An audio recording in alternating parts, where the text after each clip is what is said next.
ॐ अज्ञानतिमिरान्धस्य ज्ञानाञ्जनशलाकया चक्षुरुन्मीलितं येन तस्मै श्रीगुरुवे नमः। श्रीचैतन्यमनोभीष्टं स्थापितं येन भूतले स्वयं रूप कदा मह्यं ददाति स्वपदान्तिकं वन्देऽहं श्रीगुरु श्रीयुतपदकमलं श्रीगुरुं वैष्णवांश्च श्रीरूपं सग्रजातं सहगण रघुनाथनितं त्वं सजीवं साद्वैतं सवधूतं परिजनसहितं कृष्णचैतन्यदेवं श्रीराधाकृष्णपादं सहगण ललिता श्रीविशाखान्वितांश्च नमो विष्णुपादाय कृष्णपृष्ठाय भूतले श्रीमते भक्तिवेदान्त स्वामी निते नामिने नमस्ते सरस्वती देवे गौरवाणी प्रचारिणे निर्विशेष शून्यवादी पाश्चात्य देशतारिणे वाञ्छाकल्पतरुभ्यश्च कृपा सिन्धुभ्येव च पतितानां पावनेभ्य वैष्णवेभ्यो नमो नमः। नमो महावदन्नाय कृष्ण प्रेम प्रदायते कृष्णाय कृष्ण चैतन्य नाम्ने गौरतिशे नमः। नित्यानंद नमस्तुभ्यं प्रेमानंद प्रदायिने कलु कल्मषनाश जन्नपापते नमो पंचतत्मात्मकं कृष्णं भक्तरूप स्वरूपकं भक्तवतारं भक्तखं भगवान् भक्तशक्तिकम् हे कृष्ण करुणा सिंधु दीन बंधु जगतपते गोपेश गोपिका कांत राधा कांत नमस्तुते तप्त कांचन गौरांगी श्री राधे वृंदावनेश्वरी वृषभानुसुते देवी प्रणमामि हरिप्रिये नीलाचल निवासाय नित्याय परमात्मने बलभद्र सुभद्राभ्यां जगन्नाथाय ते नमः वृंदावै तुलसी देवै प्रिया वै केशवस्य च कृष्ण भक्ति प्रदे देवी सत्यवतै नमो नमः। जय श्री कृष्ण चैतन्य प्रभु नित्यानंद श्री अद्वैत गदाधर श्रीवासादि गौर भक्त वृंदा हरे कृष्णा कृष्ण कृष्ण हरे हरे हरे राम राम राम हरे हरे। ओम नमः भगवते वासुदेवाय। ओम नमः भगवते वासुदेवाय। ओम नमः भगवते वासुदेवाय। नारायणं नमस्कृतं नरं चैव नरोत्तमं देवीं सरस्वतीं व्यासं ततो जयो मुदीरये नष्टप्रायेषु भद्रेषु नित्यं भगवतो सेवया भगवते उत्तमश्लोके भक्तिर्भवति नष्टकी मुकां करोति वाचालं पङ्गुं लङ्घयते गिरिं यत्कृपातमहं वन्दे श्रीगुरुदीनतारिणां परमानन्दमाधवं श्रीचैतन्येश्वरं हरि ओं तत्सत् नमो विष्णुपादाय कृष्णपृष्ठाय भूतले श्रीमते जयपताका स्वामी नीति नामिने नमो आचार्य पदाय निताय कृपा प्रदायिने गौरकथा नामदाय नगर ग्राम तारिणे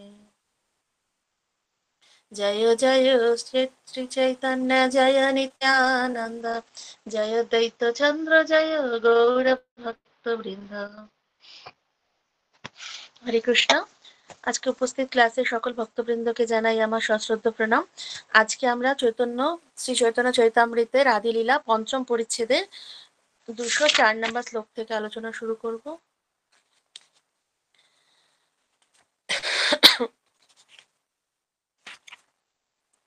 জয় জয় নিত্যানন্দ চরণারবিন্দ যাহা হইতে পাইনু শ্রী রাধা গোবিন্দ।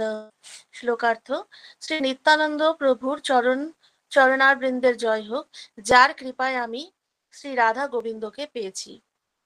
তাৎপর্য: তো আমরা পূর্ববর্তী শ্লোকে দেখছি যে কৃষ্ণদাস কবিরাজ গোস্বামী বলছেন যে নিত্যানন্দ প্রভুর কৃপাতেই কেবল গোস্বামীতে চরণাশ্রয় লাভ করা যায়, স্বরগোস্বামী।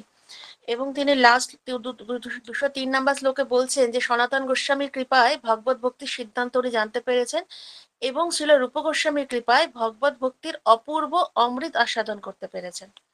তো এবার উনি নিত্যানন্দ প্রভুকে তিনি নিত্যানন্দ প্রভু চরণে প্রণতি নিবেদন করছেন। তাৎপর্য: শিলা প্রভুপাদ কি জয়। শ্রীল নরোত্তম দাস ঠাকুর মহাশয় তার প্রার্থনার কবিতা একুলভাবে প্রার্থনা করেছেন যে আর কবে নিতাই চাঁদের করুণা হইবে, সংসার বাসনা মোর কবে তুচ্ছ হবে। শ্রীল নরোত্তম দাস ঠাকুর স্পষ্টভাবে বুঝিয়ে দিয়েছেন যে জড় বিষয় বাসনা থেকে মুক্ত হয়ে মন শুদ্ধ না হওয়া পর্যন্ত শ্রীকৃষ্ণের ধাম বৃন্দাবন যথাযথভাবে দর্শন করা যায় না। তিনি আরো বলেছেন, স্বরগোস্বামীর প্রদর্শিত পন্থা অনুসরণ না করলে শ্রী রাধা কৃষ্ণের অপ্রাকৃত প্রেমের তত্ত্ব হৃদয়ঙ্গম করা যায় না। আরেকটি কবিতায় শ্রীল নরোত্তম দাস ঠাকুর মহাশয় বর্ণনা করেছেন যে শ্রী নিত্যানন্দ প্রভুর অহেতুকী কৃপা ব্যতীত শ্রী রাধা কৃষ্ণের লীলায় প্রবেশ করা যায় না। নরোত্তম দাস ঠাকুরের প্রার্থনাটা প্রথমেই শিল প্রভুপাদ তুলে ধরলেন, কারণ সেটা ছিল নরোত্তম দাস ঠাকুরের মনের যে তীব্র বাসনা বৃন্দাবনের প্রতি, এবং নিত্যানন্দ প্রভুর কৃপা ছাড়া যে কখনোই সংসার বাসনা ত্যাগ করা যায় না, সেটাকেই মানে এখানে প্রভুপাদ জোর দিয়েছেন যে আর নিত্যানন্দ প্রভুর কৃপা হলেই সংসার বাসনা তুচ্ছ হবে। তো সেই জন্য নিত্যানন্দ প্রভুর কৃপায় আমরা কৃষ্ণের কৃপা পাবো, আর কৃষ্ণ তখনই আমাদের কৃপা করবেন। তো সেজন্য বলছে জড় বিষয় বাসনা থেকে মুক্ত না হয়ে শুদ্ধ না হওয়া পর্যন্ত কৃষ্ণের ধাম বা রাধারানীর ধাম যে বৃন্দাবন, সেখানে যেতে পারবো না, বা সেটাকে যথাযথভাবে দর্শন করতে পারবো না। সেটা জড়চক্ষু দিয়ে দর্শন করা হবে। বৃন্দাবনে তো বর্তমানে প্রচুর লোক যায়, সেটা দেখার জন্য যায়, অনেকে এমনি ঘুরতে যায়, ঠিক আছে, কিন্তু সেই দর্শন আর যারা ভক্তরা যারা দিব্য দর্শন করতে চায় সেটা অনেক আলাদা। তো সেজন্য যখনই আমাদের নিতাই চাঁদের করুণা হবে আর সংসার বাসনা যখনই তুচ্ছ হবে, তখন আমাদের মনটা শুদ্ধ হবে। যখনই শুদ্ধ হবে তখনই আমরা যে কৃষ্ণের যে অপ্রাকৃত ধাম অপ্রাকৃত লীলা সেগুলোকে আমরা দর্শন করতে পারবো আমাদের মন মন্দির থেকে। এবং স্বরগোস্বামীর যে প্রদর্শিত পন্থা, এই পন্থা যেটা আমাদেরকে পরম্পরায় আমাদেরকে পেয়েছি আমরা, সেটাকে আমাদের অনুসরণ অবশ্যই করতে হবে। এটা না করলে আমরা শ্রীকৃষ্ণ রাধা কৃষ্ণের যে অপ্রাকৃত প্রেমের তত্ত্ব, রাধা রানীর সাথে কৃষ্ণের যে অপ্রাকৃত প্রেম, সেটাকে আমরা হৃদয়ঙ্গম করতে পারবো না। সেজন্য গোস্বামীদের যে পথ আছে সেটাকে আমাদেরকে অনুসরণ করতে হবে। এবং নরোত্তম দাস ঠাকুর বারবার করে বিভিন্ন তার যে কবিতায় বিভিন্ন গানে তিনি এরকম রাধা কৃষ্ণের কথা বলেছেন যে নিত্যানন্দ প্রভুর কৃপা ছাড়া কখনোই রাধা কৃষ্ণকে পাওয়া যায় না। হেন নিতাই বিনে ভাই রাধা কৃষ্ণ পাইতে নাই, দৃঢ় করি ধরো নিতাইয়ের পায়। তো নিতাইয়ের পা চরণ না ধরলে কখনোই আমরা রাধা কৃষ্ণকে পাবো না। তারপরে আবার নরোত্তম দাস ঠাকুর তার আর অন্যান্য ভজনেও লিখেছেন যে নিতাইয়ের করুণা হবে ব্রজে রাধা কৃষ্ণ পাবে, ধরো নিতাইয়ের চরণ দুখানি। তো তখনই আমরা নিতাইয়ের করুণা হলেই আমরা ব্রজে রাধা কৃষ্ণ পাবো। তখনই আমরা নিতাইয়ের চরণটাকে আমাদের ধরে রাখতে হবে, তবেই আমরা ব্রজে রাধা কৃষ্ণকে পাবো। তো সেই জন্য অনেকেই ভাবে যে না, রাধা কৃষ্ণকে সেবা করলে সব সেবা হয়ে যায়, যেহেতু কৃষ্ণই মেইন আমাদের যে বিশ্ব ব্রহ্মাণ্ডের অখিল বিশ্ব ব্রহ্মাণ্ডের মালিক, কিন্তু তা নয়। আমরা কলিযুগের পতিত জীব, আমাদের কাছে আমরা যখনই নিত্যানন্দ গৌরাঙ্গ মহাপ্রভুর কৃপা না পাবো, আমরা কখনোই রাধাকৃষ্ণের কৃপা পাবো না। এবং নিত্যানন্দ কৃপা তখনই পাবো যখন আমরা স্বরগোস্বামীদের প্রদর্শিত পথকে অনুসরণ করে চলবো। সেই জন্যই নরোত্তম দাস ঠাকুর মহাশয় তার প্রার্থনাগুলো এতই সুন্দর, এবং তার কীর্তনগুলো করলে মানে যারা শুদ্ধ মন নিয়ে করবে তাদের চোখে অশ্রু মানে প্রেমশ্রু বইবে, এবং তারা সত্যিকারেরই কৃষ্ণের কৃপা পাবে। নেক্সট লোক, জগাই মাধাই হইতে মহিষে পাপিষ্ট, পুরুষের কীট হইতে মহিষে লঘিষ্ঠ। আমি জগাই এবং মাধায়ের থেকেও বড় পাপী এবং পুরুষের কীট থেকেও ঘৃণ্য। কবিরাজ গোস্বামী বলছেন যে জগাই মাধায়ের মতো তো এমন পাপী নেই যারা এহেন কোনো পাপ কাজ করেনি। বলছেন তার থেকেও আমি বড় পাপী এবং পুরুষের কীট থেকেও ঘৃণ্য, মানে নিজেকে কতটা পতিত ভাবছেন। মোর নাম শুনে যেই তার পুণ্য ক্ষয়, মোর নাম লয় যেই তার পাপ হয়। যে আমার নাম শোনে তার পুণ্য ক্ষয় হয়, যে আমার নাম উচ্চারণ করে তার পাপ হয়। এমন ঘৃণ মোরে কে বা কৃপা করে, এক নিত্যানন্দ বিনু জগৎ ভিতরে। এই জগতে আমার মতো এমন একজন ঘৃণ্য ব্যক্তিকে নিত্যানন্দ প্রভু ছাড়া কে কৃপা করতে পারে। কবিরাজ গোস্বামী বলছেন যে যে আমার মতো ঘৃণ্য ব্যক্তি, যার মানে নাম উচ্চারণ করলে পাপ হবে এবং আমার নাম শুনলে তার পুণ্য ক্ষয় হয়ে যাবে, এইরকম ঘৃণ্য ব্যক্তিকে নিত্যানন্দ প্রভুই আছেন, যে জগাই মাধায়ের মতো পাপী তাপীকেও যে কৃপা করেন, তার চেয়ে আমি অধম, তিনি একমাত্র আমাকে কৃপা করতে পারেন। আর এছাড়া কারো কোনো রকমের আমার মতো মানে পাপী ব্যক্তিকে কৃপা করার মতো কারো অবস্থা নেই। প্রেমে মত্ত নিত্যানন্দ কৃপা অবতার, উত্তম অধম কিছু না করে বিচার। যেহেতু নিত্যানন্দ প্রভু কৃষ্ণ প্রেমে মত্ত এবং কৃপার অবতার, তাই তিনি ভালো মন্দের বিচার করেন না। নিত্যানন্দ প্রভু কখনোই ভালো মন্দের বিচার করেন না, তিনি কৃষ্ণ প্রেমে মত্ত থাকেন এবং কৃপার অবতার, তিনি কৃপা করার জন্যই এই কলিযুগে অবতরণ হয়েছেন। যে আগে পরয়ে তারে করয়ে নিস্তার, অতএব নিস্তারিলা মোহেন দুরাচার।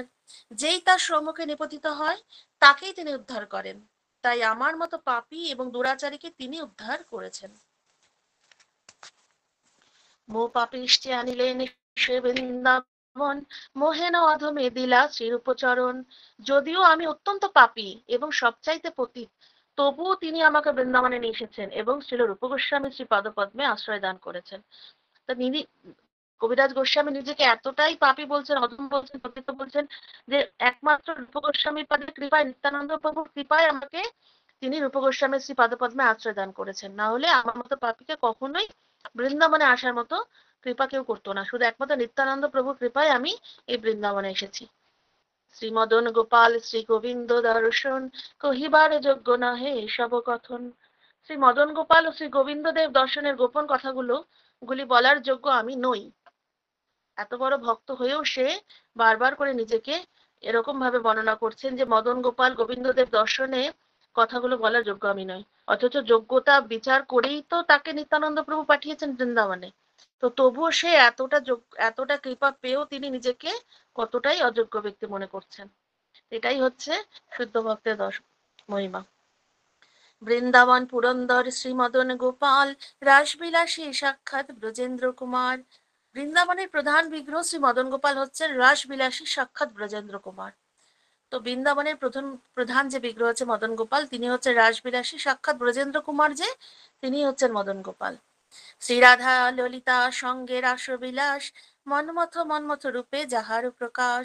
শ্রীমতী রাধারানী, শ্রী ললিতা প্রমুখ ব্রজগোপিকাদের সঙ্গে তিনি রাসনৃত্য বিলাস করেন। তিনি মন্মথের মন্মথ রূপে নিজেকে প্রকাশ করেন। অর্থাৎ তিনি যে ব্রজেন্দ্র কুমার, তিনি হচ্ছে রাসবিলাসী, রাসলীলা করেন।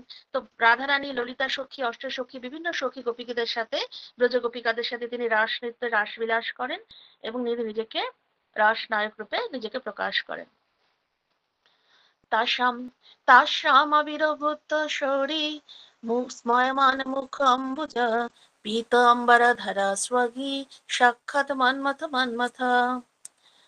তো তাসাম মানে তাদের মধ্যে, আবির্ভূত মানে আবির্ভূত হয়েছিলেন, শৌরী মানে শ্রীকৃষ্ণ, স্ময়মান মানে হাসতে হাসতে, মুখ অম্বুজ মানে মুখ পদ্ম, পীত অম্বর ধরক মানে পীত বসনধারী, স্তগী মানে ফুলের মালায় ভূষিত, সাক্ষাৎ মানে সাক্ষাৎ, মন্মথ মানে কামদেবের, মন্মথ মানে কামদেব। তো এই পূর্ববর্তী শ্লোকে বলছে না, মন্মথ মন্মথ রূপে মানে কামদেব রূপে তিনি নিজেকে প্রকাশ করেন। তো পীত বসন পরিহিত এবং ফুলের মালায় সজ্জিত শ্রীকৃষ্ণ হাসতে হাসতে গোপিকাদের মধ্যে আবির্ভূত হলেন। তখন তাকে ঠিক কামদেব বলে মনে হচ্ছিল, কামদেবেরও কামদেব, মানে এতটাই সে মোহিত করছিল সমস্ত গোপিকাদের, সমস্ত সখীদের। এত সুন্দর পীত বসন পরিহিত, এমনি ভগবানের পীত বসন প্রিয়, হলুদ ফুলের মালায়, সুন্দর সুগন্ধি ফুলের মালায় সজ্জিত, এবং হাসছেন, খুব সুন্দর হাসি দিয়ে ভগবান নিজে গোপিকাদের মধ্যে আবির্ভূত হলেন যখন রাসলীলা শুরু করছিলেন। তো এই শ্লোকটি শ্রীমদ্ ভাগবতে দশম স্কন্ধে 32 অধ্যায় 2 নম্বর শ্লোক থেকে উদ্ধৃত। স্বমাধুর্যে লোকের মন করে আকর্ষণ, দুই পাশে রাধা ললিতা করেন সেবন। তার দুই পাশে শ্রীমতী রাধারানী ও ললিতা দেবী তার সেবা করেন এবং তিনি স্বীয় মাধুর্যে সকলের হৃদয় আকর্ষণ করেন। তো শ্রীমতী রাধারানী, ললিতা দেবী তার সেবা করেন দুই পাশে, ডান দিকে রাধারানী থাকে আর ভগবানের বাদিকে রাধারানী থাকে, ডান দিকে ললিতা সখী। তো তিনি স্বীয় মাধুর্যে সকলের হৃদয় আকর্ষণ করেন। নিত্যানন্দ দয়া মোরে তারিখ দেখাইল, শ্রীরাধা মদন মোহনে প্রভু করি দিল। শ্রী নিত্যানন্দ প্রভুর কৃপায় আমি মদন মোহনকে দর্শন করলাম এবং শ্রী মদন মোহনকে আমার প্রভু রূপে পেলাম। তো নিত্যানন্দ প্রভু কৃপায় যখন এলেন বৃন্দাবনের, মদন মোহনকে দর্শন করলেন, কবিরাজ গোস্বামী বললেন যে মদন মোহনকে তিনি প্রভু রূপে পেলেন। মো অধমে দিলা শ্রী গোবিন্দ দর্শন, কহিবার কথা নহে অকথ্য কথন। আমার মতো অধমকে তিনি শ্রী গোবিন্দদেব দর্শন করলেন, গোবিন্দদেব দর্শন দান করলেন, সেই কথা ভাষায় বর্ণনা করা যায় না, আর তাছাড়া তা ব্যক্ত করার মতো বিষয়ও নয়। তো বলছে আমার মতো অধমকে শ্রী গোবিন্দের দর্শন দান করলেন। গোবিন্দ প্রথমে মদন মোহন দর্শন করলেন, তারপরে গোবিন্দ দেবকে দর্শন করলেন, এবং যা দর্শন করলেন সেটাকে বলছে ভাষায় বর্ণনা করা যায় না। ভগবানকে দর্শন করাটা, সেটা যে দর্শন করবে সেই উপলব্ধি করতে পারবে। এবং এছাড়া তাকে বলছে এটাকে ব্যক্ত করার বিষয় নয়, যে আমি কিভাবে ভগবানকে দর্শন করে কিরকম উপলব্ধি করছি, সেটা কিন্তু সেটাকে ব্যক্ত করা যায় না, তাই না? সেটা হচ্ছে ভক্তের সাথে ভগবানের ভাব একটা। বৃন্দাবনে যোগপীঠে কল্পতরু বনে, রত্নমণ্ডপ তাহে রত্ন সিংহাসনে, শ্রী গোবিন্দ বসিয়াছেন ব্রজেন্দ্র নন্দন, মাধুর্য প্রকাশী করেন জগতমোহন। তো বৃন্দাবনে যোগপীঠে কল্পবৃক্ষের বনে রত্নমণ্ডপে এক রত্ন সিংহাসনে ব্রজেন্দ্র নন্দন শ্রী গোবিন্দ বসে আছেন এবং মাধুর্য প্রকাশ করে তিনি জগৎকে মোহিত করছেন। তো বৃন্দাবনে যে যোগপীঠ আছে সেটা হচ্ছে কল্পবৃক্ষের বন, তিনি ব্রজেন্দ্র নন্দন হচ্ছেন শ্রী গোবিন্দ দেব বসে আছেন এবং তিনি মাধুর্য লীলা প্রকাশ করে তিনি জগৎকে মোহিত করছেন। বাম পাশে শ্রী রাধিকা সখীগণ সঙ্গে, রাসাদিক লীলা প্রভু করে কত রঙ্গে। তো তার বাম পাশে রয়েছেন সখী পরিবৃতা শ্রীমতী রাধারানী, আর তাদের সঙ্গে গোবিন্দদেব নানা রঙ্গে রাস আদি লীলা উপভোগ করছেন। যার ধ্যান নিজ লোকে করে পদ্মাসন, অষ্টাদশাক্ষর মন্ত্রে করে উপাসন। ব্রহ্মা তার স্বীয় লোকে পদ্মাসনে উপবেশন করে নিরন্তর তার ধ্যান করেন এবং অষ্টাদশাক্ষর মন্ত্রে তার উপাসনা করেন। তাৎপর্য শিল প্রভুপাদ কি জয়। পদ্মাসন ব্রহ্মা তিনি নিজ গোলকে লোকের অধিবাসীগণ সহ অষ্টাদশাক্ষর মন্ত্র ক্লিং কৃষ্ণায় গোবিন্দায় গোপীজন বল্লভায় স্বাহা দ্বারা শ্রী গোবিন্দের উপাসনা করেন। তো ব্রহ্মা তার নিজের লোক আছে ব্রহ্মলোকে, সেখানে পদ্মাসনে বসে যে ব্রহ্মলোকের অধিবাসীদের নিয়ে তিনি কি করেন, অষ্টাদশাক্ষর মন্ত্র, এই মন্ত্রটাকে তিনি জপ করেন এবং গোবিন্দের উপাসনা করেন। যারা সদ্গুরুর কাছ থেকে দীক্ষাপ্রাপ্ত হয়েছেন এবং ত্রিসন্ধ্যা গায়ত্রী মন্ত্র জপ করেন তারা এই অষ্টাদশাক্ষর মন্ত্র সম্বন্ধে অবগত আছেন। যাদের গায়ত্রী দীক্ষা হয়েছে, দ্বিতীয় দীক্ষা ব্রাহ্মণ দীক্ষা, তারা এই মন্ত্রটা জানেন, তারা এই অষ্টাদশাক্ষর মন্ত্র সম্বন্ধে অবগত আছেন। ব্রহ্মলোকের অধিবাসীরা এবং ব্রহ্মলোকের নিম্নস্থ লোকের অধিবাসীরা এই মন্ত্র ধ্যান করার মাধ্যমে গোবিন্দের উপাসনা করেন। অর্থাৎ ব্রহ্মা যেখানে থাকেন ব্রহ্মলোক সেখানে এবং ব্রহ্মলোকের যে নিম্নস্থ লোকের অধিবাসীরা এই মন্ত্র ধ্যান করার মাধ্যমে গোবিন্দের উপাসনা করে। এটাই হচ্ছে গোবিন্দের দশাক্ষর মন্ত্র, এর মাধ্যমে গোবিন্দের উপাসনা করা হয় এবং ব্রহ্মলোকের অধিবাসীরাও করেন এবং ব্রহ্মলোকের নিচে যারা আছেন সেই লোকের অধিবাসীরাও করেন। ধ্যান ও কীর্তনের মধ্যে কোনো পার্থক্য নেই, কিন্তু এই যুগে এই গ্রহের মানুষদের পক্ষে ধ্যান করা সম্ভব নয়। কারণ কারণ আমরা জানি কলিযুগের মানুষের অল্প আয়ু, বুদ্ধি কম, তাই না? তো সেজন্য ধ্যান করতে গেলে অনেক ধৈর্য দরকার, এর অনেক সময় দরকার, যেটা কলিযুগের মানুষের মধ্যে নেই। তো সেজন্য 5 মিনিট স্থিরভাবে বসে একমালা একটা একটা মহামন্ত্র ফুল করতে গেলেই বারবার এদিক ওদিক তাকায়। তো সেখানে সে ধ্যান করে কি করে ঘন্টার পর ঘন্টা ধ্যান করে ভগবানের তপস্যা করবে? তো সেজন্য কলিযুগের জন্য ধ্যান একদমই বর্জন। কলিযুগের জন্য সেজন্য উচ্চস্বরে হরে কৃষ্ণ মহামন্ত্র কীর্তন এবং অষ্টদশাক্ষর মন্ত্র জপ করার নির্দেশ দেওয়া হয়েছে। অষ্টদশাক্ষর মন্ত্র যারা ব্রাহ্মণ দীক্ষা পেয়েছেন তারাই করতে পারবে, আর বাকি হরে কৃষ্ণ মহামন্ত্র সকলের জন্য, সকলেই জপ করতে পারবেন। কারণ এই যুগে কারোর পক্ষে ধ্যান করা সম্ভব না, একমাত্র ধ্যানই হচ্ছেন মহামন্ত্র জপ আর কীর্তন। ব্রহ্মলোক বা সত্যলোক নামক ব্রহ্মাণ্ডের সর্বোচ্চ লোকে বাস করেন। প্রত্যেক গ্রহলোকেরই একজন অধিষ্ঠাত্রী দেবতা রয়েছেন। ব্রহ্মা হচ্ছে সত্যলোকের অধিষ্ঠাত্রী দেবতা। তো সত্যলোকের অধিবাসীদের মেইন যে দেবতা সে হচ্ছে ব্রহ্মা, আর স্বর্গলোকের যে অধিষ্ঠাত্রী দেবতা হচ্ছেন ইন্দ্র। সত্যলোকের হচ্ছে ব্রহ্মা আর স্বর্গলোকের হচ্ছে ইন্দ্র, আর সূর্যলোকের অধিষ্ঠাত্রী দেবতা হচ্ছে বিবস্বান। তো প্রতিটি অধিষ্ঠাত্রী দেব এবং সেখানকার অধিবাসীদের সকলকেই ধ্যানের মাধ্যমে অথবা কীর্তনের মাধ্যমেই গোবিন্দের আরাধনা করার নির্দেশ দেওয়া হয়েছে। অর্থাৎ প্রত্যেকটা লোকেই কিন্তু ভগবান গোবিন্দেরই আরাধনা করা হচ্ছে, জপ কীর্তন করা হচ্ছে। তো সবকিছুর মূল উদ্দেশ্য হচ্ছে ভগবানের প্রীতি বিধান, ভগবানকে সন্তুষ্টি বিধান এবং আমাদের যে মেইন যেটা উদ্দেশ্য ভগবত ধামে যাওয়া। এবং প্রত্যেকটা লোকে প্রত্যেকটা জীবের জন্যই ভগবান সে নিয়ম সৃষ্টি করে দিয়ে গেছে, কোন লোকে কে কিরকম জপ করবে, কিরকম ধ্যান করবে, কিরকম তপস্যা করবে, প্রত্যেকটা যুগে সবকিছু ভগবান ঠিক করে দিয়ে গেছে। তো আমাদের এই কলিযুগের জন্য স্পেশালি আমাদের হচ্ছে একমাত্র হরে কৃষ্ণ মহামন্ত্র কীর্তন এবং সংকীর্তন জপ এসবই একমাত্র করার নির্দেশ দেওয়া হয়েছে শাস্ত্রে। তো সেটা এখানে বলেছেন এবং ব্রহ্মা যে বলেছেন যে এখানে এই কি লোকে ব্রহ্মলোকে পদ্মাসনে বসে নিরন্তর কি করেন, গোবিন্দেরই উপাসনা করেন এবং কোন মন্ত্রে করেন সেটা উল্লেখ করে দিয়েছে, অষ্টদশাক্ষর মন্ত্র। 14 ভুবনে যার সবে করে ধ্যান, বৈকুণ্ঠাদিপুরে যার লীলা গুণগান। 14 ভুবনে সকলেই তার ধ্যান করেন এবং বৈকুণ্ঠে সমস্ত অধিবাসীরা তার লীলা ও গুণগান করেন। তো ভগবানকে প্রত্যেকটা ভুবনে, 14 ভুবনে সকলেই ধ্যান করেন, আর বৈকুণ্ঠের সমস্ত অধিবাসীরা তার লীলা গুণগান করেন। যার মাধুরীতে করে লক্ষ্মী আকর্ষণ, রূপকোষায় করিয়াছেন সে রূপ বর্ণন। যার মাধুরীতে লক্ষ্মী দেবী পর্যন্ত আকৃষ্ট হয়েছেন, সেই রূপের বর্ণনা শ্রীল রূপ গোস্বামী পাদ করেছেন। তাৎপর্য শিল প্রপাত কি জয়।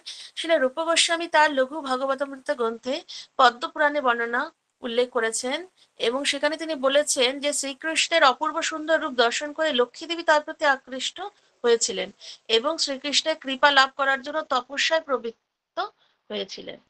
শ্রীকৃষ্ণ যখন তাকে জিজ্ঞাসা করেন, তুমি কেন তপস্যা করছো, তখন লক্ষ্মী দেবী উত্তর দেন, আমি গোপী রূপে বৃন্দাবনে তোমার সঙ্গে বিহার করতে চাই। সেই কথা শুনে শ্রীকৃষ্ণ উত্তর দিয়েছিলেন, তা অসম্ভব। লক্ষ্মী দেবী পুনরায় তাকে বলেন, প্রভু, আমি স্বর্ণরেখার মতো তোমার বক্ষস্থলে বিরাজ করতে চাই। ভগবান তার সেই ইচ্ছা পূরণ করেছিলেন এবং সেই থেকে লক্ষ্মী দেবী নিরন্তর ভগবানের বক্ষস্থলে স্বর্ণরেখার মতো বিরাজ করছেন। লক্ষ্মী দেবী তপশ্চর্যা ও ধ্যানের কথা শ্রীমদ ভাগবতে দশম স্কন্ধে 16 অধ্যায় 36 নম্বর শ্লোকে বর্ণনা করা হয়েছে। সেখানে কালী ও নাগের পত্নীরা শ্রীকৃষ্ণের বন্দনা করার সময় বলেছেন যে লক্ষ্মী দেবী পরমা সুন্দরী হয়েও তোমার পদধূলির অভিলাষ করে সমস্ত কামনা পরিত্যাগ করে ব্রত ধারণ পূর্বক বহু কাল তপস্যা করেছিলেন।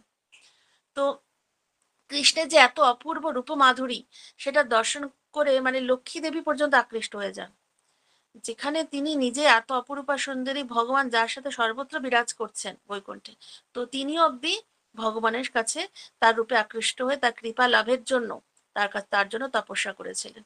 এবং ভগবান যখন জিজ্ঞেস করলেন কেন তপস্যা করছে, লক্ষ্মীদেবী বলছিলেন যে আমি আমি তো সব পেয়েছি, কিন্তু আমার তপস্যা করার একটাই উদ্দেশ্য কি, আমি গোপী রূপে বৃন্দাবনে তোমার সঙ্গে বিহার করতে চাই।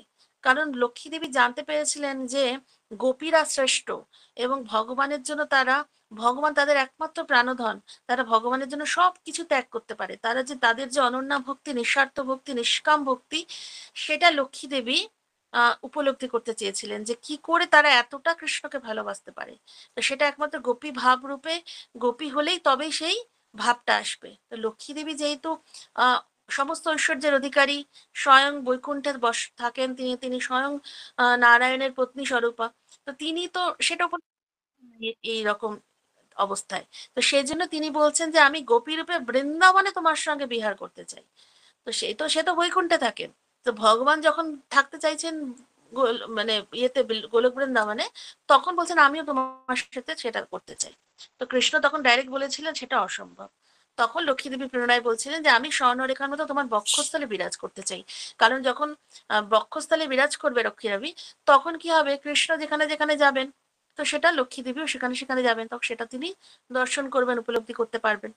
তো সেই কারণেই ভগবান তার ইচ্ছা পূরণ করেছিলেন এবং ভগবানের নিরন্তর লক্ষ্মী দেবী ভগবানের বক্ষস্থলে স্বর্ণরেখার মতো বিরাজ করতেন। এবং এই কথা, এই যে তপস্যা ধ্যানের কথা আমরা ভাগবতমে দশম স্কন্ধে পাই। এবং কালিয়া নাগের পত্নীরা যখন ভগবানের কাছে প্রার্থনা করছিলেন কালিয়া নাগের উদ্ধারের সময়, তখন বারবার করে বন্দনা করছিলেন। কালিয়া নাগের যে পত্নীরা যে স্তুতি করছিল, এত সুন্দর স্তুতি, তো সেখানে বলছিলেন যে লক্ষ্মী দেবী পরমা সুন্দরী হয়েও তোমার পদধূলির অভিলাষ করে শুধুমাত্র ভগবানের চরণধূলি পাওয়ার জন্য, ভগবানের কৃপা পাওয়ার জন্য সমস্ত কিছু কামনা বাসনা পরিত্যাগ করে কতদিন ব্রত ধারণ পূর্বক বহুকাল তপস্যা করেছেন। এবং সেই তপস্যা স্থলী এখনো বৃন্দাবনে আছেন, সেই জায়গাটার নাম বেলবন।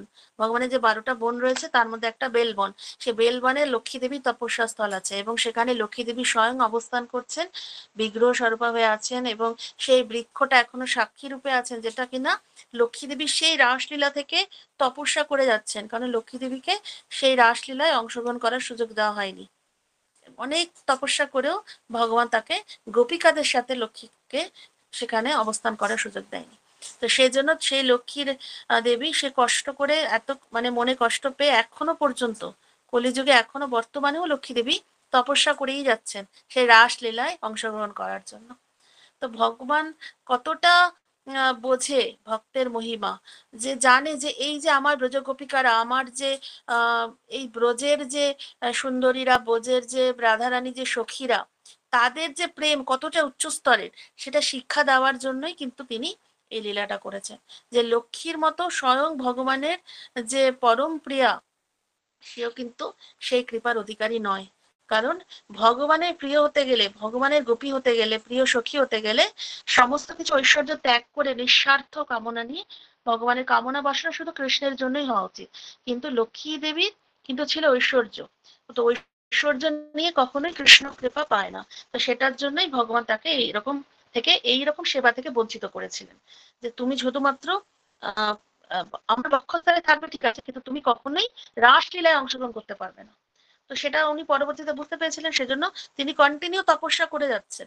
এবং বেলবনে যদি আপনারা যাবেন দেখতে পাবেন সে মন্দিরটা এত সুন্দর, এত শান্ত সুন্দর পরিবেশ, এবং সে বৃক্ষের নিচে সে মন্দিরের মধ্যে লক্ষ্মী মানি তপস্যাস্থলী, ওখানে গেলে সত্যি গায়ে কাটা দিয়ে ওঠে 84 কোষ পরিক্রমায় পড়ে। তো ওখানে গেলে সত্যি খুব সুন্দর অনুভূতি হয় যে লক্ষ্মী মহারানীর যে সুন্দর তপস্যা স্থলটা, যে তাহলে আমাদের কিরকম তপস্যা করলে আমরা ভগবানের কৃপা পেতে পারি। যে স্বয়ং ভগবানের পরম প্রিয়া বৈকুণ্ঠের যে ভগবানের সবচেয়ে প্রিয় যে লক্ষ্মী রানী যে সব সর্বদা পদসেবা করে যাচ্ছে ভগবানের, তবু সে সেই কৃপা থেকে বঞ্চিত। শ্লোক নাম্বার 224। স্মেরম ভঙ্গি ত্রয়া পরিচিতম স্বাচি বিস্তীর্ণ দৃষ্টিম বংশীন স্বধর কিশলয়ম উজ্জ্বলম চন্দ্রকিনা অখ্যাম হরিতনুমিতা কেশিতীর্থোপকণ্ঠে মা প্রেক্ষিষ্টা তব यदि সখী বন্ধু সঙ্গে অস্তি রঙ্গঃ। স্ফেরাম মানে স্ফীত হাস্যযুক্ত, ভঙ্গি ত্রয় পরিচিতাম মানে ত্রিভঙ্গ অর্থাৎ গ্রীবা, কোটি ও জানু, এই তিনটি স্থানে বঙ্কিম। সাচি বিস্তীর্ণ দৃষ্টি প্রশস্ত তির্যক দৃষ্টি, বংশী মানে বাঁশিতে, ন্যস্ত মানে বিন্যস্ত, অধর মানে অধর, কিশলায়াম নবপল্লব, উজ্জ্বলাম মানে অতি উজ্জ্বল, চন্দ্রকেন চন্দ্রে জ্যোৎস্নার দ্বারা, গোবিন্দ আখ্যাম গোবিন্দ নামক, হরিতনুম ভগবান শ্রীহরির চিন্ময় তনু, ইত মানে এখানে, কেশী তীর্থ উপকণ্ঠে কেশী ঘাটের সন্নিকটে, মা মানে না, প্রেক্ষিষ্টা মানে অবলোকন করো, তব তোমার, যদি যদি সখে হে সখা, বন্ধু সঙ্গে জড়জগতের বন্ধু বান্ধবদের সঙ্গে, অস্তি মানে থাকে, রঙ্গ মানে আসক্তি। অনুবাদ: হে সখে, যদি বন্ধু বান্ধবদের সঙ্গ করার প্রতি তোমার লোভ থাকে, তবে কেশীঘাটের কাছে স্মিত হাস্যযুক্ত ত্রিভঙ্গ বঙ্কিম বাম অঞ্চলের নেত্র কটাক্ষ বিশিষ্ট নব বিকশিত পল্লব সদৃশ অধরে বিরাজিত বংশী এবং ময়ূর পুচ্ছের দ্বারা অপূর্ব শোভান্বিত গোবিন্দের শ্রীমূর্তি দর্শন করো না। তাৎপর্য সে প্রপাত করতে জয় শিল প্রপাত। ব্যবহারিক ভগবত ভক্তি সম্বন্ধীয় শ্লোকটি ভক্তি রসামৃত সিন্ধের প্রথম অধ্যায় প্রথম পরিচ্ছেদের দ্বিতীয় অধ্যায় 239 নম্বর শ্লোক থেকে উদ্ধৃত। সাধারণত জড় বন্ধনে আবদ্ধ মানুষ সমাজ, বন্ধুত্ব, ভালোবাসার সুখে মগ্ন থাকে। এই তথাকথিত ভালোবাসা হচ্ছে কাম, প্রেম নয়, কিন্তু মানুষ প্রেম সম্বন্ধীয় এই ভ্রান্ত ধারণা নিয়েই সন্তুষ্ট। তো কলিযুগের মানুষ যেটাকে প্রেম বলে সেটা হচ্ছে কাম, কারণ প্রেম হচ্ছে একমাত্র ভগবত ধামেই রয়েছে। ভগবান যেখানে নিত্য বিরাজ করে সেখানেই হচ্ছে প্রেমের পরিকাষ্ঠা। তো ভগবানের আমরা যেটাকে এই জড়জগতের বন্ধনে আবদ্ধ মানুষ যেটাকে প্রেম ভালোবাসা বলছে সেটা একমাত্র কাম। সেজন্যই আমাদের আচার্যরা বলে থাকেন যে আমরা যেটাকে প্রেম বলছি সেটা হচ্ছে যেরকম সোনা লোহার মধ্যে পার্থক্য, সেরকম ভৌতিক জগতের সাথে স্পিরিচুয়াল ওয়ার্ল্ডের সাথে যে মেটেরিয়াল ওয়ার্ল্ডের যে প্রেমের সে তুলনা, সেটাকে বোঝা যায়। তো মিথিলার মহান তত্ত্বদ্রষ্টা কবি বিদ্যাপতি বলেছেন, তাতল সৈকতে বাড়িবিন্দু সম সুতমিত রমণী সমাজে।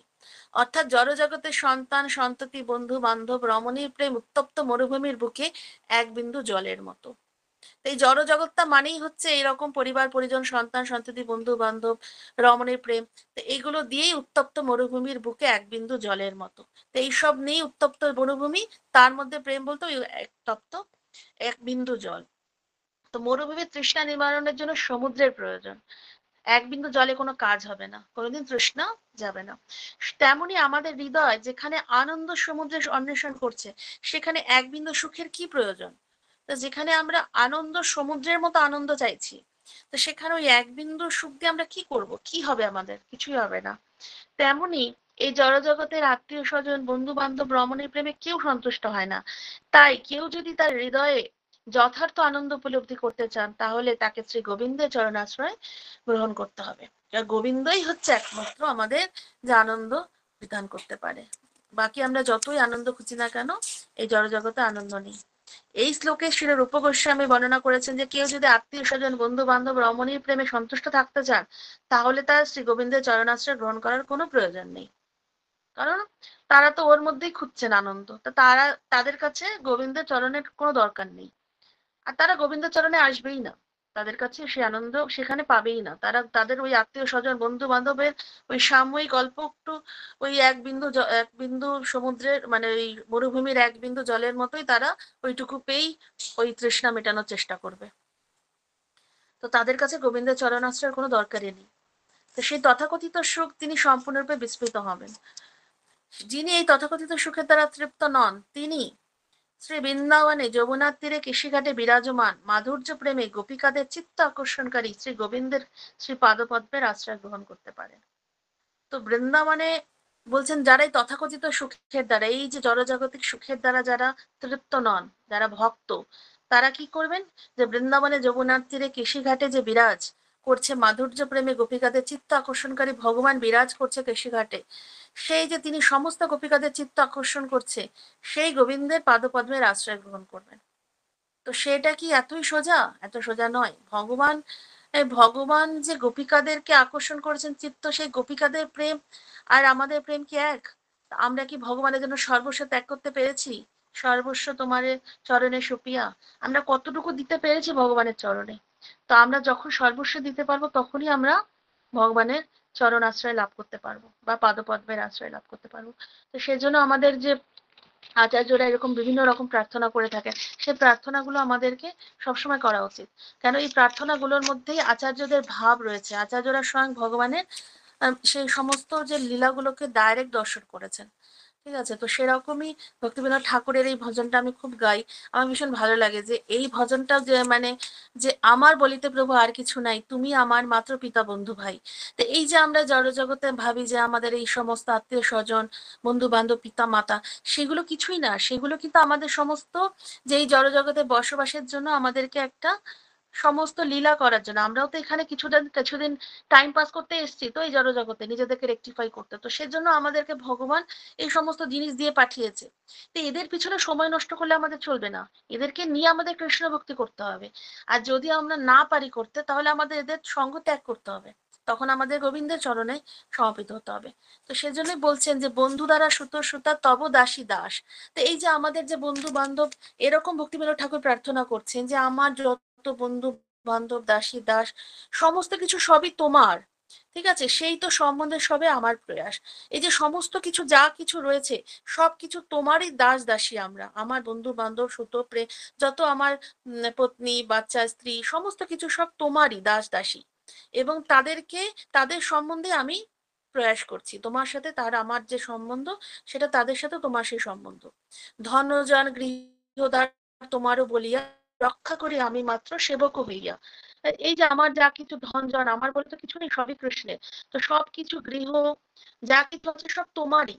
এবং শুধু আমি এগুলোকে কি করছি, রক্ষা করছি, প্রোটেক্ট করছি কি করে, সেবক হয়ে।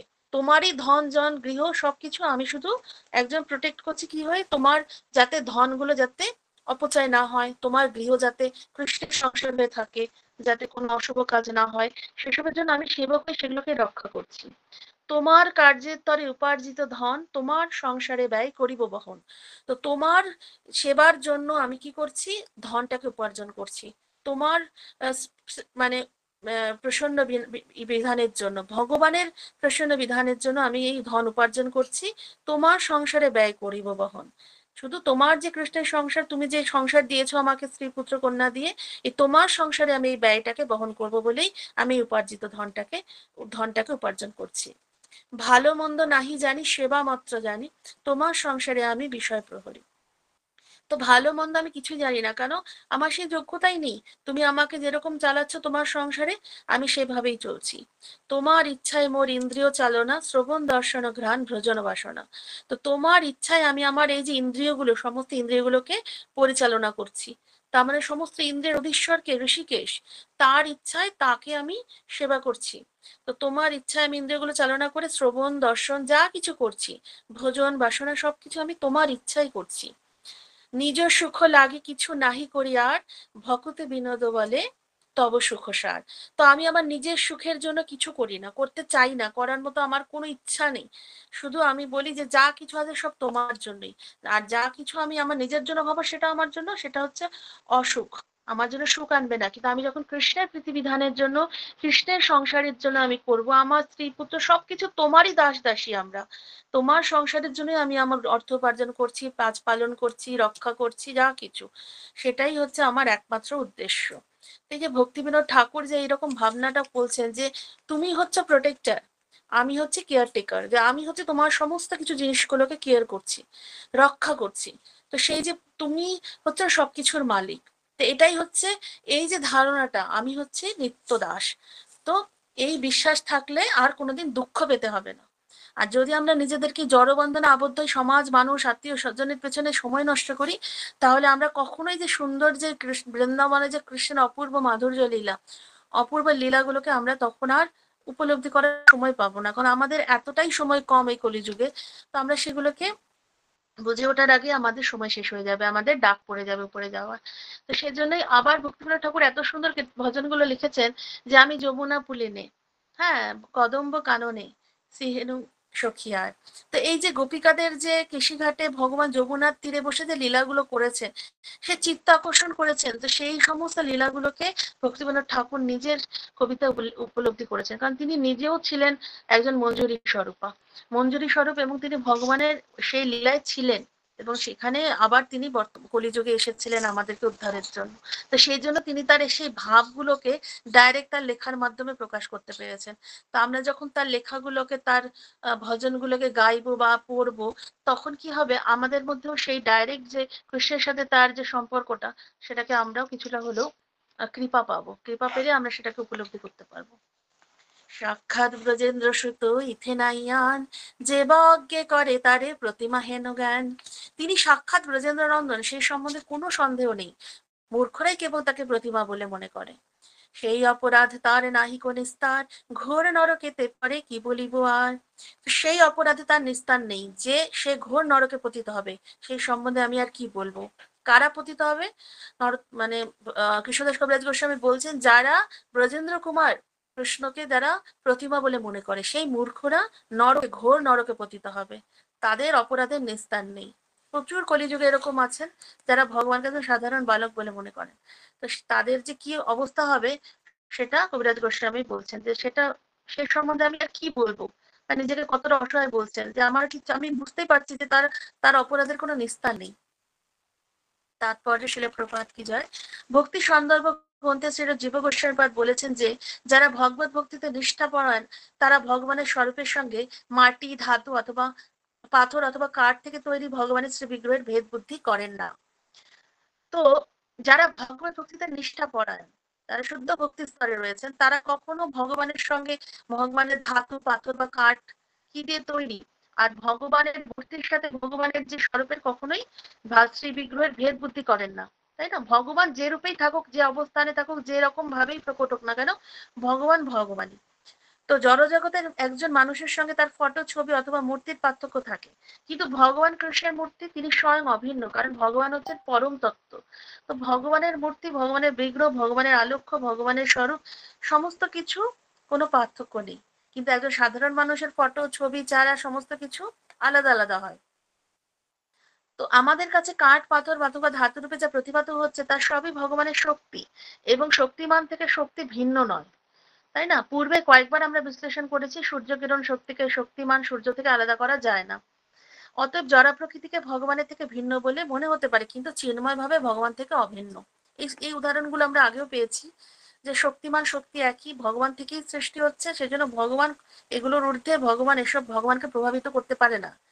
তো ভগবান সর্বত্রই প্রকাশিত হতে পারেন, কেননা সূর্য কিরণের মতো তার বিভিন্ন শক্তি সর্বত্র ছড়িয়ে পড়ে। ভগবানের কাছে কোনো কিছুই অসম্ভব নয়, কেননা তিনি হচ্ছেন অচিন্ত শক্তির মালিক। তাই আমাদের বুঝতে হবে যে যা কিছু আমরা দেখছি তার সবই পরমেশ্বর ভগবানের শক্তি। তাই ভগবানের সঙ্গে মাটি, ধাতু, কাঠ অথবা পাথরের তৈরি তার অর্চা বিগ্রহের কোনো পার্থক্য নিরূপণ করা উচিত নয়। এমনকি কারো চেতনা যদি ততটা বিকশিত না হয়ে থাকে, তাহলেও সদ্গুরুর নির্দেশ অনুসারে এই সত্যকে মেনে নেওয়া উচিত। বলছেন যে যদি চেতনা বিকশিত না হয়ে থাকে তবুও সদ্গুরু যে আদেশ দিয়েছেন, সদ্গুরু যখন বলেছেন যে শাস্ত্রে এটা বলা আছে, সেটাই আমাদের মেনে নেওয়া উচিত। এবং মন্দিরে ভগবানের অর্চা বিগ্রহকে ভগবান থেকে অভিন্ন জ্ঞানে অর্চন করা উচিত। অনেকেই দেখি, অনেকেই বলেন যে ছোট ভগবানকে অত বেশি করে না, বড় ভগবান যে বড় মূর্তিটা থাকে। কিন্তু যে অর্চা বিগ্রহ, যে ভগবানের নিচে দেখবেন একটা মন্দিরে ছোট বিগ্রহ থাকে, তো সেটাই হচ্ছে আসল। এবং সেটা সেই ভগবান, বড় ভগবান ছোট ভগবান এবং স্বয়ং আলক্ষ্য ভগবান, কোনো পার্থক্য নেই। তো সেজন্য এই অভিজ্ঞ জ্ঞানে, অভিন্ন জ্ঞানে সব একই। তো এরকম ভাবনা ভাবনা উচিত না যে এটা আলাদা ওটা আলাদা। ঠিক আছে, এরকম ভাবনা উচিত না। সেজন্যই বলছেন যে সেই রকম এই যত যখন আমাদেরকে পূর্ণরূপে এইরকম জ্ঞান থাকা উচিত যে আমাদের এই সত্যটাকে মেনে নিতে হবে, যে এটা সম্পূর্ণরূপে এক, অভিন্ন। পদ্মপুরাণে বিশেষভাবে উল্লেখ করা হয়েছে যে কেউ যদি মন্দিরে ভগবানের শ্রীবিগ্রহকে মাটি, কাঠ, পাথর অথবা ধাতু বলে মনে করে, তাহলে সে অবশ্যই একটি নারকী। তার মানে সে কতটা পাপী, পাষণ্ডী, যে কিনা ভগবানের মন্দিরে বিগ্রহকে ভাবছে এই যে কাঠের বিগ্রহ, মাটির বিগ্রহ, ধাতু, পাথর এরকম করে তাকে ভিন্নভাবে বলেন, প্রকাশ করেন। পদ্মপুরাণে বলা আছে সে হচ্ছে নারকী। মায়াবাদীরা মন্দিরে ভগবানের বিগ্রহের আরাধনার বিরোধী। ভারতবর্ষে একটি গোষ্ঠী আছে যারা নিজেদের হিন্দু বলে পরিচয় দেয়, কিন্তু মন্দিরে ভগবানের বিগ্রহের আরাধনার নিন্দা করে। ঠিক আছে, তো তারা হচ্ছে মায়াবাদী। মায়াবাদীরা হচ্ছে কৃষ্ণের দর্শনে তাদের অধিকার নেই। তারা কৃষ্ণকে মানেই না, তারা ভগবানকে বলেন যে তাদের ভগবানের কোনো রূপ গুণ নেই। তো সেজন্য তারা হচ্ছে আরাধনা করতে, বিগ্রহের আরাধনা থেকে দূরে থাকেন। শর্টকাট। এবং সেজন্য তারা ভগবানকে উপলব্ধি করতে পারেন না। প্রভুপাদ মেনশন করছেন যে এরকম একটি গোষ্ঠী আছে যারা নিজেদেরকে হিন্দু বলেন, কিন্তু তারা আবার ভগবানের বিগ্রহের আরাধনার নিন্দা করেন। বিগ্রহই নেই, বিগ্রহই মানেন না, এবং বিগ্রহের হিসেবে আরাধনার দরকার নেই, ধ্যান ট্যান করেন। ঠিক আছে, বা ওই ভগবানের যে আম, ভগবানের, তারা ভগবানকে নিরাকার ব্রহ্ম বলে পুজো করেন। এবং যে যে নির্বিশেষ জ্যোতিকে, তারা ওইটাকেই তারা পুজো করেন। এবং একটি গোষ্ঠী আছে বলছে প্রভুপাদ, কিন্তু বর্তমানে তো অসংখ্য এরকম আছে যে তারা ভগবানের নিরাকার রূপে পুজো করছেন। আপাত দৃষ্টিতে তারা যে বেদ মানছে সেটি প্রকৃতপক্ষে অর্থহীন, কেননা ভারতের সমস্ত আচার্য, এমনকি নির্বিশেষ শঙ্করাচার্য পর্যন্ত ভগবানের অপ্রাকৃত রূপের আরাধনা করার নির্দেশ দিয়ে গেছে। তো তারা বেদ মানছে, সেটা প্রকৃতপক্ষে অর্থহীন, কারণ বেদে তো বলা আছে যে ভগবানের আকার আছে। কিন্তু তারা কি করছে, বেদ পড়ছে, কারণ তারা অর্থহীন বেদ পড়ছে। তারা মেইন যেটাকে মানে সেটাতে যাচ্ছে না। তারা যে ভগবানের যে শাস্ত্রের যে তত্ত্বটাকে, সেটাকে তারা অর্থহীন ভাবে প্রকাশ করছেন। আর সমস্ত আচার্য যারা আছে ভারতের, এমনকি নির্বিশেষবাদী যারা, শঙ্করাচার্য তিনিও ভগবানের অপ্রাকৃত রূপের আরাধনা করেন নির্দেশ দিয়েছেন, যে ভগবানের একটা রূপ আছে এবং তার নির্দেশ দেওয়া হচ্ছে তাকে আরাধনা করার। শঙ্করাচার্যের মতো নির্বিশেষবাদীরা পঞ্চ উপাসনা নামক 5টি বিভিন্ন রূপের আরাধনার অনুমোদন করেছেন। নির্বিশেষবাদী হয়েও তারা 5টা উপাসনার কথা বলেছেন, 5টা রূপের, মানে আরাধনা করার 5টা বিভিন্ন রূপের আরাধনা করার নির্দেশ দিয়েছেন। তার মধ্যে বিষ্ণু রূপও রয়েছে, বিষ্ণু রূপটাও রয়েছে। বৈষ্ণবেরা কিন্তু শ্রী বিষ্ণুর বিভিন্ন রূপেরই কেবল আরাধনা করেন, যেমন রাধা কৃষ্ণ, লক্ষ্মী নারায়ণ, সীতারাম, রুক্মিণী কৃষ্ণ, এগুলো হচ্ছে বিষ্ণুরই বিভিন্ন রূপ। তো সেটা হচ্ছে যারা বৈষ্ণব যারা, তারা কিন্তু এই রূপগুলির উপাসনা করেন, আরাধনা করেন। তো মায়াবাদীরা স্বীকার করে যে প্রথমে ভগবানের রূপের আরাধনা করার প্রয়োজন আছে, কিন্তু তারা মনে করে চরমে সবকিছু নিরাকার, নির্বিশেষ। তাহলে তো সেই তো একই হয়ে গেল না, যে প্রথমে বলছে রূপের পুজো করো, আরাধনা করো, আবার বলছে চরমে সবকিছু নির্বিশেষ। তো তার মানে কি, প্লাস মাইনাসে মাইনাস, তা তাদের রেজাল্টটা কিন্তু জিরোই হয়ে গেল। তো সেজন্য নির্বিশেষবাদীরা সবকিছুতেই ভেজাল। ওরা ওরা হচ্ছে মানে ওদের সঙ্গ করলে তো নরকগামী হবেই, এবং সমস্ত ওরা মিসগাইডেড করে সবাইকে। সুতরাং যেহেতু তারা চরমে ভগবানের শ্রীবিগ্রহের আরাধনার বিরোধী, তাই চৈতন্য মহাপ্রভু তাদের অপরাধী বলে বর্ণনা করেছেন। তো নির্বিশেষবাদীদের কখনোই কখনোই সঙ্গ করা উচিত না, কারণ তারা, মহাপ্রভু বলেছেন তারা অপরাধী, বিগ্রহের তারা ভগবানের চরণে অপরাধী। যেহেতু বিগ্রহ আরাধনার অপরাধী, সেজন্য তারা অপরাধী বলেছেন। যে সমস্ত মানুষ ভৌম ইজ্জধি ভাবযুক্ত হয়ে দেহটিকে নিজের স্বরূপ বলে মনে করে, শ্রীমদ্ ভাগবতে তাদের নিন্দা করা হয়েছে। দেহটিকে নিজের স্বরূপ বলে মনে করছে যারা, সেসব তাদেরকে ভগবতমে নিন্দা করা হয়েছে। ভৌম মানে মাটি, আর ইদ্ধজি মানে উপাসক। তো দুই রকমের ভৌম ইদ্ধজি রয়েছে, যারা তাদের জন্মভূমিকে আরাধ্য বলে মনে করে, যেমন জাতীয়তাবাদীরা, তারা তাদের মাতৃভূমির জন্য অনেক কিছু উৎসর্গ করে। আর দ্বিতীয় শ্রেণীর ভৌম ইদ্ধজি হচ্ছে যারা যারা ভগবানের বিগ্রহের আরাধনার নিন্দা করে, এই যে মায়াবাদী যারা। এই পৃথিবী অথবা জন্মস্থানের পূজা করা উচিত নয়। এবং আমাদের দৃষ্টিগোচর হওয়ার জন্য ভগবান যে নিজেকে মাটি, কাঠ, ধাতু আদিতে প্রকাশ করেছেন, সেই রূপে নিন্দা করা উচিত নয়। জড় পদার্থ পরমেশ্বর ভগবানেরই শক্তি। তো এই যে আমরা এই দেশের পুজো করছি, মাটির পুজো করছি, বা বিভিন্ন রকমের যে জন্মস্থানে পুজো করছি, কিন্তু যে এই জন্মস্থানটা, এই মাটিটা সৃষ্টি করলো, সে সৃষ্টিকর্তার পুজো যাকে করছি না, তা সেই তো কি হলো, ঘুরে ফিরে তার পতনই হলো, সে তো কিছুই বুঝতে পারলো না।